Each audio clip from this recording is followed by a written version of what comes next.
안녕하세요. 서행주입니다. 여러분, 우리 그리스도인들은 기쁠 때는 감사하는 마음에서, 슬플 때는 위로받고 싶은 마음에서, 헤쳐나가기 힘든 고난이나 고통스러운 시련이 덮칠 때는 도움을 바라는 마음에서, 생소한 일을 맡아 낯설고 두려울 때는 인도하심을 바라는 마음에서 늘 하나님을 간절히 찾고 기도하며 살아가고 있습니다.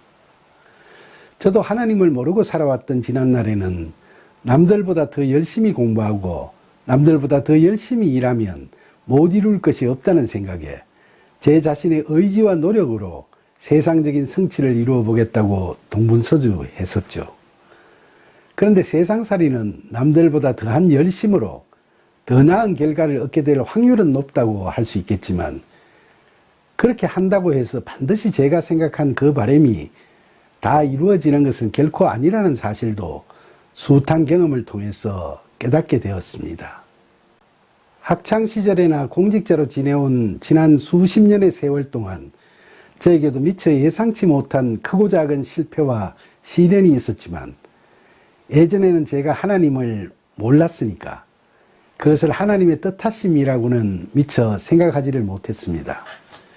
흔히들 고난을 피할 수 없는 운명으로 받아들이기도 하지만, 지난날에 저는 그렇게 하는 것은 너무 비동적이고 책임감 없는 자세라고 생각하면서 고난과 시련도 늘 다 제 노력과 정성이 부족해서 받게 된 것이라고 자책하면서 운명아 비켜라 내가 간다라고 마음속으로 외치며 새롭게 도전을 했고, 그러다가 다시 성취를 맛보는 새로운 경험을 하게 되면 제 생각과 행동이 옳았다고 여기며 저만 믿고 자신만만하게 살아왔던 거죠.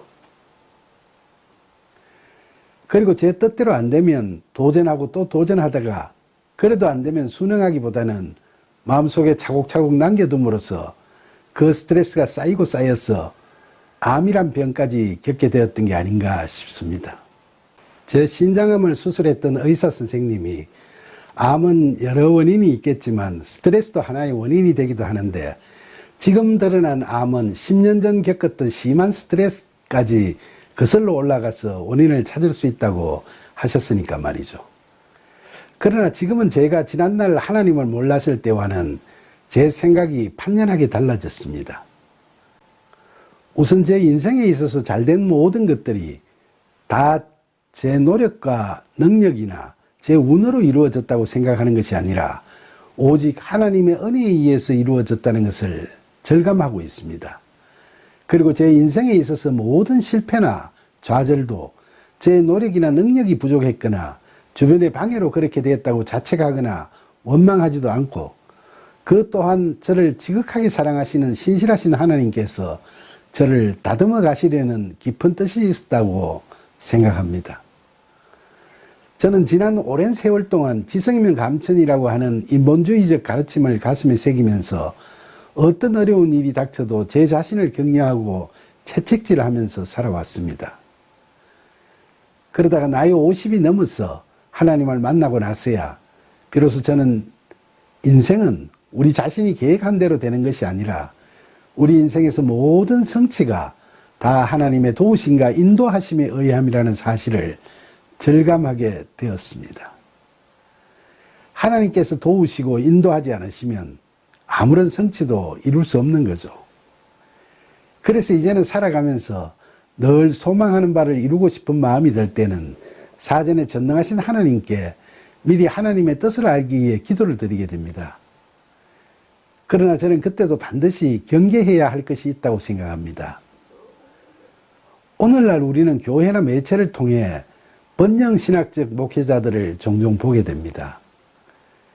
그들은 우리가 당면하는 영육간의 문제에 대해서 하나님께서는 우리가 바라는 대로 반드시 도와주신다고 하는 긍정적이고 적극적인 생각을 가지고 기도를 드리면 그 긍정의 힘으로 영적 구원은 물론이고 이 세상의 물질적 풍요를 포함한 육적 행복까지도 모두 다 누릴 수 있다고 이야기하고 있습니다.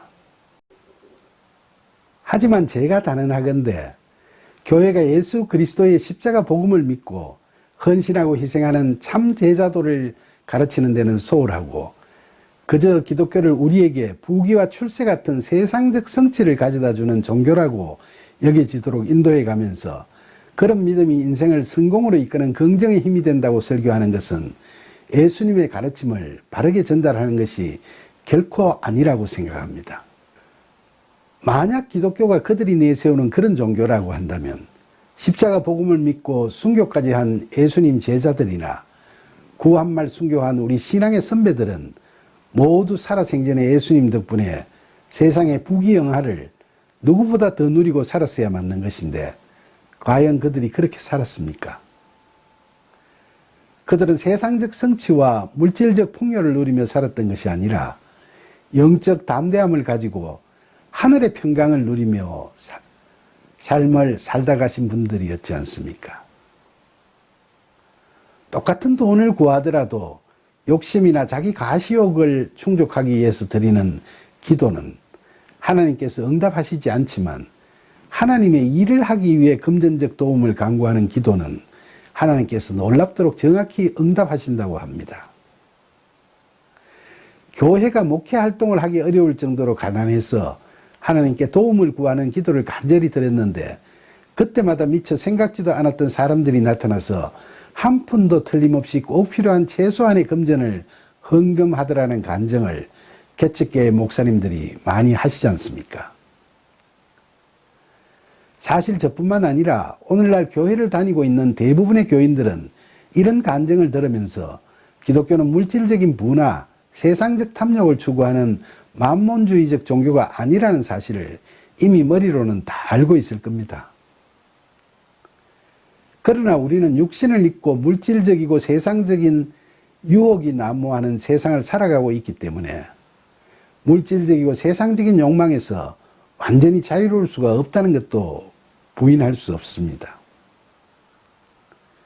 성령의 도우심으로 자기 자신의 한계와 복음의 진리를 깨닫고 이 땅에서 하나님 나라를 경험하는 은혜를 누리다가도 눈을 돌리면 쉽게 부나 권력이나 명예와 같은 세상적인 가치에 얽매여지는 것이 숨길 수 없는 우리들의 실상이라고 할 수 있죠. 그래서 우리들 중에서는 신앙을 세상적인 성공의 수단으로 삼지 않아야 한다고 말하면서도 기도하다 보면 우리 자신도 모르게 어느새 우리 입술이 육적 소망을 강구하는 쪽으로 흘러가 버려서 답답하기만 할 때도 가끔 있을 겁니다. 특히 너나 할 것 없이 우리들은 모두 흔히 남들과 비교해서 자신이 행복하다거나 불행하다고 느끼게 되는 경우가 많습니다. 그러나 남들과의 비교해서 느끼는 세상적인 행복은 상대적인 것이라서 아무리 많이 누리는 사람도 100% 모두 다 만족할 수는 없죠. 우리가 혹시 무인도에 가서 혼자 살게 되면 비교할 대상이 없으니까 돈이나 벼슬이나 미모나 학벌이 남보다 모자란다고 해서 불행하게 생각할 여지는 없겠습니다만 사람들이 함께 살아가는 세상에서는 사실 모든 것을 다 가진 사람은 없으니까 누구나 자신을 남들과 비교하면서 상대적 빈곤감에 시달리기 쉽습니다. 그런데 물질적 부여와 탐욕을 추구하는 만몬주의적 사고방식을 갖고 남들과 비교하는 상대적인 행복에 집착하면서 살다 보면 항상 목마르고 배고플 수밖에 없죠. 우리는 그것이 참 행복은 아니라는 것도 이미 알고는 있지만 물질적 풍요에 대한 집착에서 스스로 벗어나기가 쉽지 않습니다. 우리가 다 세상 사람들과 부대끼며 살아가다 보니까 예수님을 믿는다면서도 이런 집착에 대해서 예의가 되지 못할 때가 허다한 거죠. 저도 신앙생활 처음 할 때는 아직 세상에서의 경쟁의 논리에 익숙해서 생각 따로 행동 따로 식으로 삶을 살아가는 경우가 많았습니다. 그래서 처음에는 하나님께 세상적 행복을 누리게 해달라고 기도하곤 했습니다만 하나님과의 영적 인격적 관계가 친밀해질수록 차라리 그런 욕심을 버리게 해달라는 기도가 제 마음을 편하게 했습니다. 그래서 육신의 정욕, 안목의 정욕, 이생의 자랑에 연연한 거짓과 탐욕이 제 마음에 스물스물 다가올 때면 늘 그것을 경계하고 영혼의 강건함을 청하는 아굴의 잠언을 떠올리며 묵상하게 됩니다. 잠언 30장 7절로 9절에 내가 두 가지 일을 주께 구하였사오니 내가 죽기 전에 내게 거절하지 마시옵소서. 곧 헛된 것과 거짓말을 내게서 멀리 하옵시고 나를 가난하게도 마옵시고 부하게도 마옵시고 오직 필요한 양식으로 나를 먹이시옵소서. 혹 내가 배불러서 하나님을 모른다 할까 하오며 혹 내가 가난하여 도둑질하고 내 하나님의 이름을 욕되게 할까 두려워함이니이다. 라는 이 말씀이 바로 그 아굴의 잠언입니다. 이 잠언이 제 마음을 많이 다스립니다.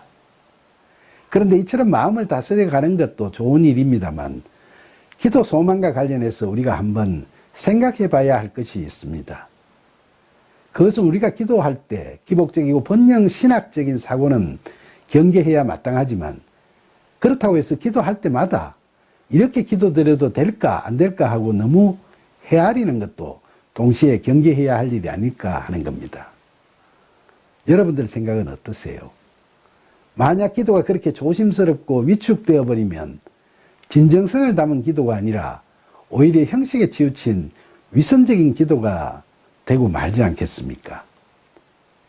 신명기 27장 6절에서 모세는 이스라엘 백성들에게 다듬지 않은 돌로 너 하나님 여호와의 제단을 쌓으라고 명령하고 있습니다.